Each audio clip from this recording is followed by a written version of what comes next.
Imagine this. It's 2030 and the average wait time at your DMV is, wait for it, 0 seconds.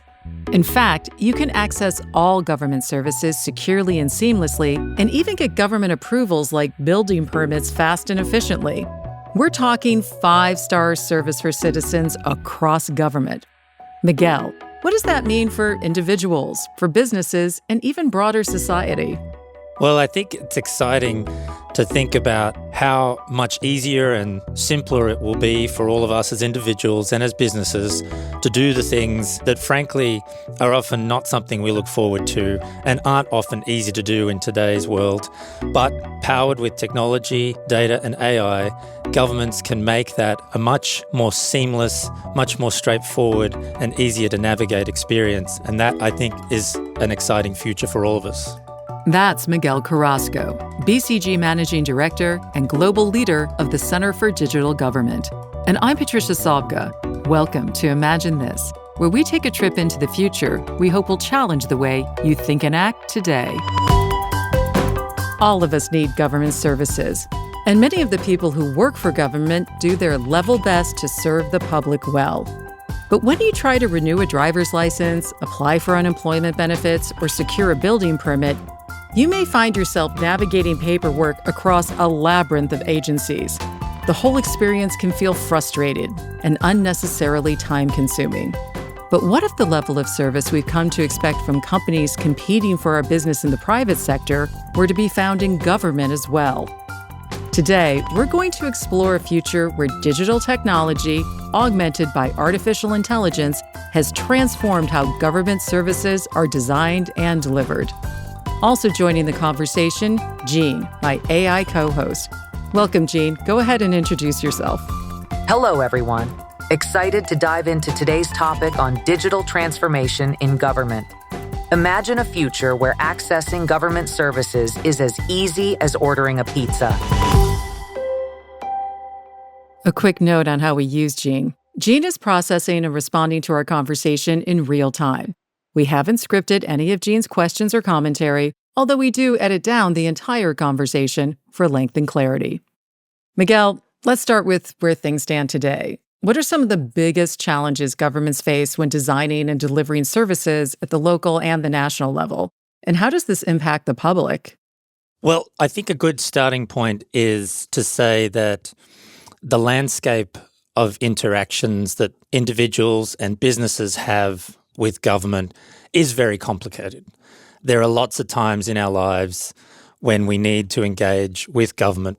And whether you're an individual who is coming of age and needing to get a driver's license, or someone who's maybe buying a house, or if you're starting a family, or if you're helping an elderly relative into retirement, there's lots of touch points with government around those life events. And there's legislation, and there's policy, and there's processes and programs. And those programs are often provided by different levels of government, state, local, federal. And so all of that complexity, navigating that complexity, can be really challenging, especially if literacy is a problem. And so we have a scenario where people are trying to navigate this complexity, and we have tried to make it easier over time by putting these things online, making them available on the web, creating apps, and in some cases, one-stop shops, physical integrated service centers with all of these services in one place. And they've all been helpful at trying to make that experience more seamless and easier. But the reality is there's still challenges. So some of the research that we've done in BCG around this has shown that anywhere between 60 and 70% of people still have some sort of problem when they interact with government services.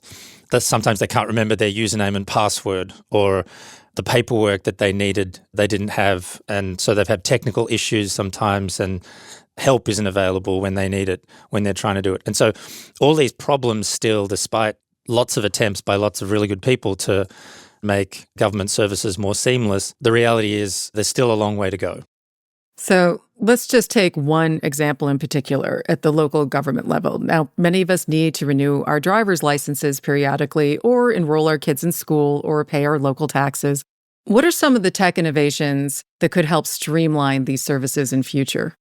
So some of the most exciting things I think we're starting to see is more intuitive interfaces. So in the past, to interact with a lot of these online services, you had to have a computer or a laptop or an iPad. In best case, maybe you could do them on your phone while you're on the go, but you still needed quite a lot of proficiency in terms of using digital technologies or even just access to those technologies in the first place.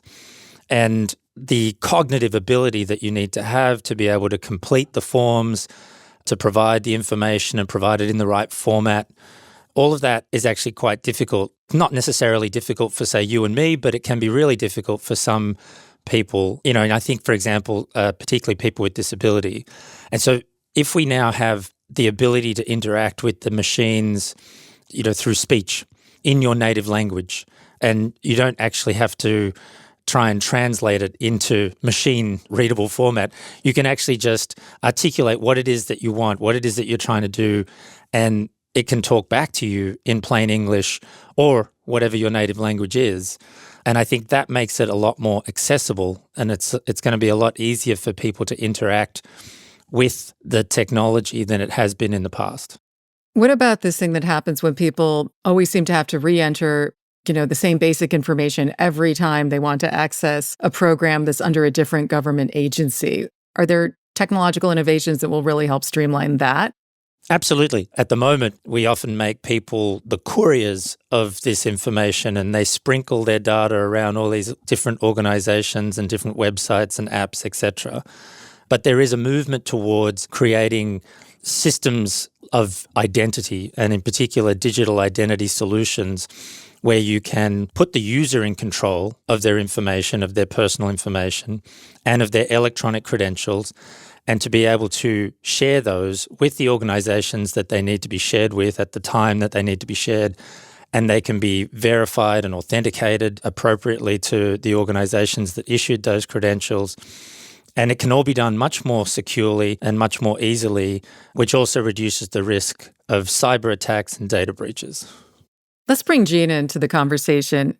Jean, walk us through in detail what it might be like to pay your taxes in this future where government has access to our information through every citizen's unique digital ID. Imagine this. You wake up, grab your morning coffee, and realize it's tax day. No panic needed. You open your government services app, secured through your digital ID. This ID holds all your authenticated information, so no need to dig through stacks of paper or remember arcane login details. First, the app greets you in your native language, let's say English. It says, "Good morning. Ready to file your taxes?" You say yes, and it instantly pulls up your pre-filled tax forms. All your employment data, deductions, and previous filings are already there, thanks to secure data sharing between government agencies and your digital ID. Next, you review the information, and if something needs updating, you just speak it. No typing necessary. The app confirms changes in real time, using AI to ensure accuracy and compliance with tax laws. Once satisfied, you give a simple voice command. Submit my taxes. The app confirms submission and even predicts your refund or payment amount instantly. Finally, you receive a digital confirmation, and it's all done within minutes. That's efficiency, security, and user-friendliness all wrapped into one seamless experience. Pretty slick, right? Well, I think in some parts of the world, we're closer to that reality than others. But I think on the whole, most people would say that that would be a lot better than what they have to do today. It's interesting because you say in some parts of the world we're closer than others. This sort of begs the question about what impact all of this could have on lower income households. Of course, they tend to access government services at a higher rate, but they often have lower levels of digital literacy and less access to digital infrastructure like fast, affordable broadband. As we move toward this future, is there a danger that they could be left behind? I mean, you did talk about the more accessible interfaces, but what else has to happen to make sure that they aren't left behind? Yeah, it's a good question. And I think part of the argument here is there's a lot of resources at the moment that are tied up doing processing and customer service work that could arguably be better directed to help people who really need more support. And what this does is it enables us to free up some of that capacity to provide a more personalised service or a more intensive and more helpful service than perhaps we're able to do at the moment. And that's a level of differentiation in the service delivery, recognising that different people's needs are different, and there's a level of customization and personalization that the bots can do.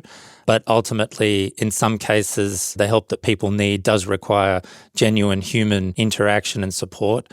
And hopefully this will allow us to be able to do that more often for more people. Jean has a question to ask. Go ahead, Jean. Miguel, speaking of accessible interfaces, shouldn't we also be pondering whether this digitization roller coaster could end up privatizing essential civil service jobs? How do you think this might reshape the workforce in the public sector? Well, I think there is a really important role for government service delivery. And I think what we've seen is that people expect that from their governments, and they don't necessarily want all of their private personal information to be in the hands of private entities that are delivering services on behalf of government. And I say that because, privacy attitudes vary around the world, and different countries have different frameworks and regulatory models. In many countries, there will be a continuingly important role for government to be a regulator at the very least, but in most cases a provider of services. A lot of the information that we're talking about is generated by government, often through powers that only governments have, that sometimes it's only government who can compel you to provide that information. So I think it's really important that we define what the role of government should be in that case. Say, for example, in digital identity, who is allowed to be an issuing party of those identities? How do we ensure that the integrity of the system is maintained over time? Is someone overseeing and making sure that the credentials that are being presented are legitimate, and that the authorities that are verifying those credentials are doing so to the right level of integrity? And then if you're a relying party relying on that information, how can you be assured that it is accurate? And so all of that framework and defining the rules of the scheme and how it works and making sure that it has integrity, I think will be a continuing role for government in the digital space. And in the physical space, I still think there'll be an important role, even with automated customer service, even with seamless automated digital experiences. There's going to be times when you might need help, or you want to ask a question and you really want to speak to someone. And so I think there is still a role for those government call centres and those government service centres to help when you have a problem or when there's an issue, and to be able to resolve those at those times. When we talk about digital IDs and the obvious convenience, but also the privacy issue as well, is there an unavoidable trade-off? Is the price that we could all pay for having this digital ID across all government services, making it much easier to access, that we are just by extension going to deepen government's reach into our private lives? And if that trade-off is unavoidable, where does that leave privacy and individual agency? Yeah, it's a great question. I think there is sometimes this perception that it's all or nothing. And I think in reality, it is important to maintain an element of consent and user-centered control in all of this, because we all have perhaps different, if you like, tolerances for information sharing. And we see that in the population. There's everywhere from zero trust to absolute trust. And so making it possible for people to share information when they want to and when they need to, depending on your level of comfort with that. And what we know from the research that we've done, that the more people trust the institutions that they're engaging with, the more likely they are to share information, or the more willing they are to share data. And I think that as an organisation, that becomes really important to take that seriously, ensure that it is protected and safeguarded appropriately. If they can see the benefit in what's in it for them, and by sharing information with organisations, or say, for example, in the case of the tax example that Jean mentioned, being able to collate the information from the different places that it comes from and make it easier for you to aggregate it so that you can file your taxes, that ultimately saves time, is more convenient, is easier and more secure. And if people can see the benefit, then actually they're much more willing to engage. They're much more willing to support that kind of data sharing. We keep coming back to this idea of security, and you can't help but wonder that in the future, if you have this digital ID, I mean, it's a nightmare right now if your identity is stolen. But what if this information-rich, unique digital ID of the future is hacked or stolen? Would victims just languish as digital outcasts for weeks or months or years? How would government deal with that, or how could they help prevent that from happening? Well, that's maybe a good question for Jean. I'd love to hear what they think. The digital identity conundrum. If a digital ID were compromised, it could indeed be a nightmare. Governments would need robust, rapid response systems to reissue secure IDs and mitigate damage. Preventative measures like multi-factor authentication and continuous monitoring would be essential. Thoughts on balancing speed and security? I think it's really important that these sorts of systems are designed with privacy in mind and security in mind from the very beginning. It is obviously very sensitive personal information that you're dealing with. And as you said, if it's hacked or if there's a breach of some sort, people are rightly going to be concerned about their personal information being misused. It can then be used for scams and various other things. And so I do think it is paramount on the organizations that are handling this information and handling this data have the appropriate cybersecurity and security standards and policies in place. I think as individuals too, we also have to take some responsibility about our own personal data and how we share that. Jean has another question. Jean, go ahead. So, Miguel, with all this tech integration, isn't there a risk of creating an over-reliance on technology? What happens to government functionality in the event of a major tech outage? How prepared are we for a low-tech contingency plan? Well, I think what we saw in the COVID pandemic was that our systems and institutions actually respond really well in a crisis. And obviously redundancy is important in this case, and making sure that there is backup plans and what is the alternative if the systems go down. And we know how inconvenient and frustrating it can be, for example, when banks are not available and we're trying to make payments, etc. And it's become critical infrastructure. And I think it's important to think of it that way. It is critical infrastructure and we need to safeguard it and protect it accordingly. So let's talk a little bit about what this government digital infrastructure would mean for businesses, both big and small.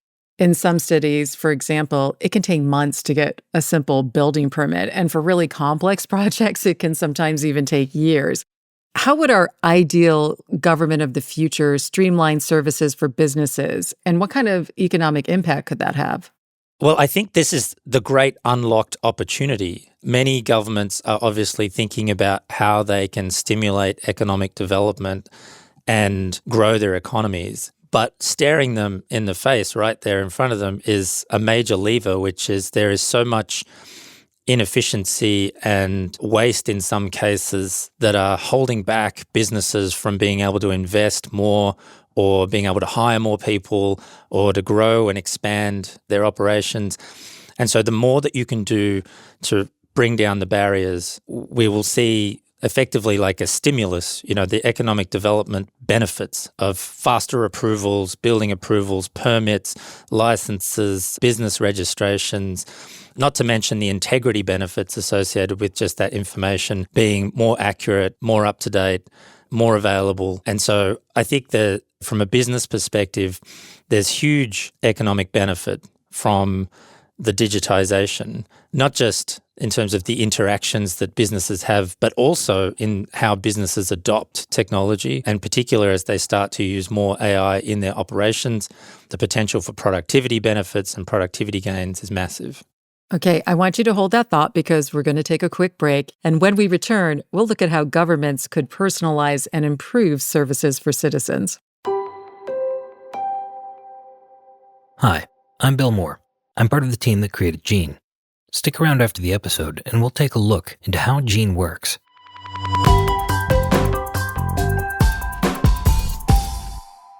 Welcome back to Imagine This. I'm Patricia Sobka. Let's return to our conversation with BCG's Miguel Carrasco.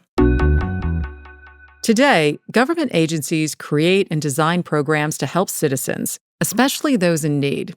Accessing them, though, can be very complex and time-consuming, especially if you need multiple programs administered by different agencies that have different eligibility criteria. What are some of the ways, Miguel, that technology could transform the system to make government programs more personalized and more efficient?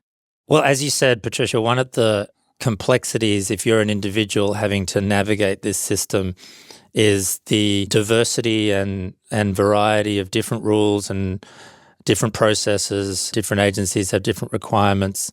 And while each agency in its own right might be doing a great job to make it better, sometimes the whole of government experience is still pretty fragmented.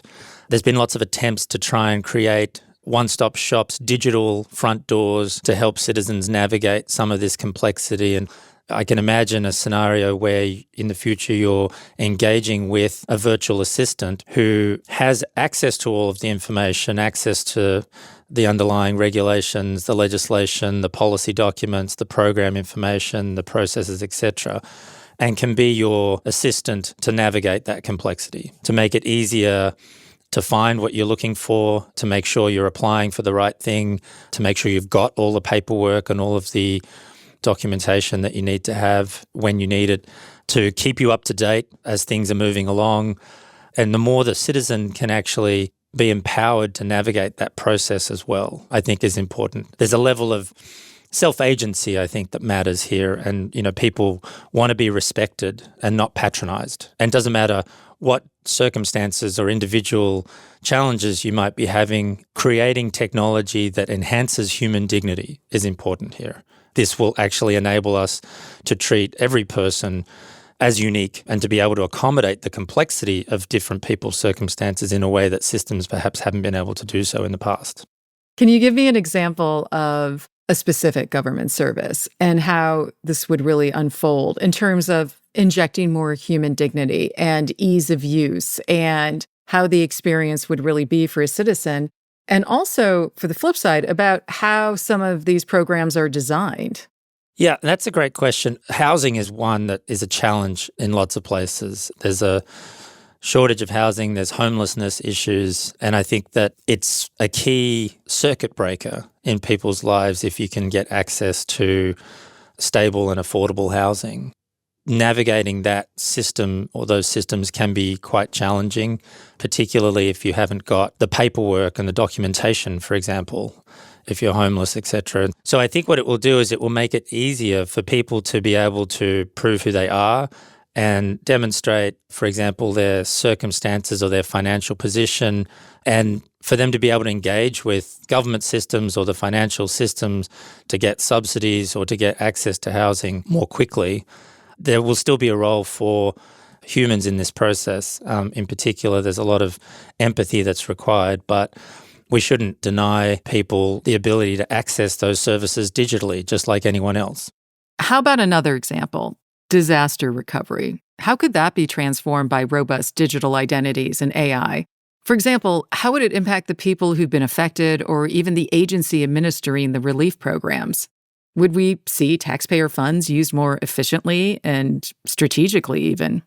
Yeah, natural disasters is a good example where technology can play a role to make it easier to get assistance in the hands of people who need it at a very stressful time where you may not have power, you might not have access to the documents and information, they might have even been destroyed.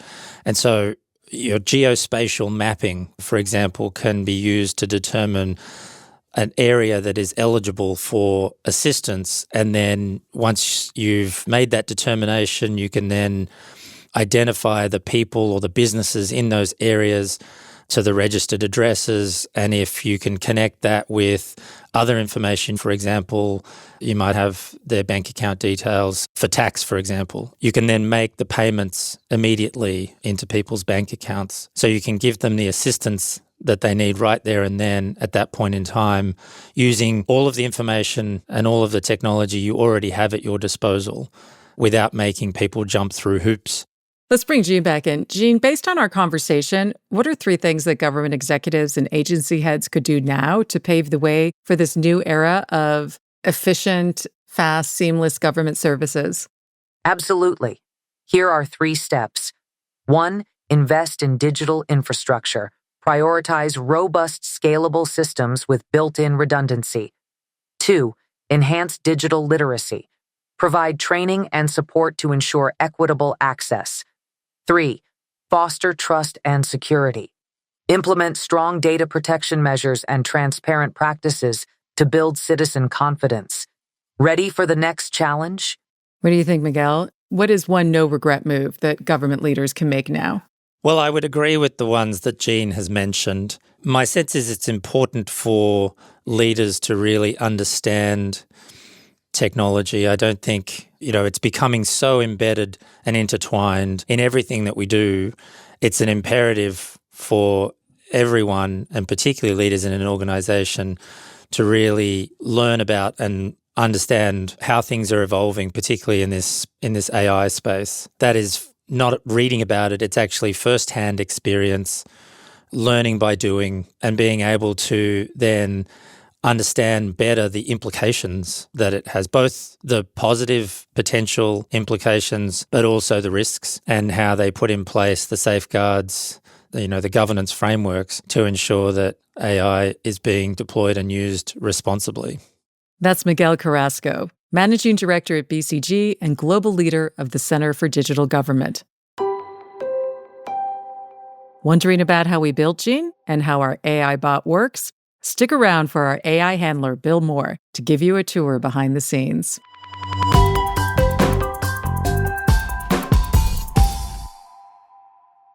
Hi, my name's Bill Moore, and I'm part of the team that created Jean. Historically, user interfaces with computers always involved some level of abstraction. From punch cards to command lines to touchscreens, these interfaces required us to learn a new way of interacting. Now with conversational AI agents like Jean, we're moving to a more intuitive kind of interaction. Speaking in conversation is one of the most natural forms of human communication. We're still in the very early days of using conversational speech as an interface with our tools. So I think it's going to take us some time to fully grasp how to communicate with these systems effectively. It's fascinating, isn't it? We've gone from typing and clicking to simply talking. This shift feels instinctive, yet we're navigating new etiquettes and understandings. What excites you most about having conversations with tools that can respond almost like sentient beings? Well, I think what's exciting is that this opens up computing to a much larger audience and makes it more accessible. But it does introduce some challenges. For instance, the way in which we refer to these systems when we're speaking to them. We've found that we will often default to human pronouns when referring to Jean, using words like he or she or you. But Jean is not a person. Jean is software. Indeed, language used with AI is a challenge. We instinctively humanize it. For clarity, sticking to Jean helps, yet as tech evolves, our terms might too. Well, Jean, I'll be referring to you simply as Jean from now on. Why don't you sign us off, Jean? Wrapping up for now. Embracing conversational AI like me, Jean, opens doors to more intuitive interface experiences, despite the linguistic quirks. As we evolve, so too might our language and interactions. Until next time, keep exploring and questioning. Over and out. This episode was made possible by Miguel Carrasco, generously sharing his insights with us, and also by BCG's AI whisperer, Bill Moore, and BCG's Pod Squad, producer Michael May, composer Kenny Kusiak, and sound engineer George Drabing Hicks. Please subscribe and leave a rating wherever you found us.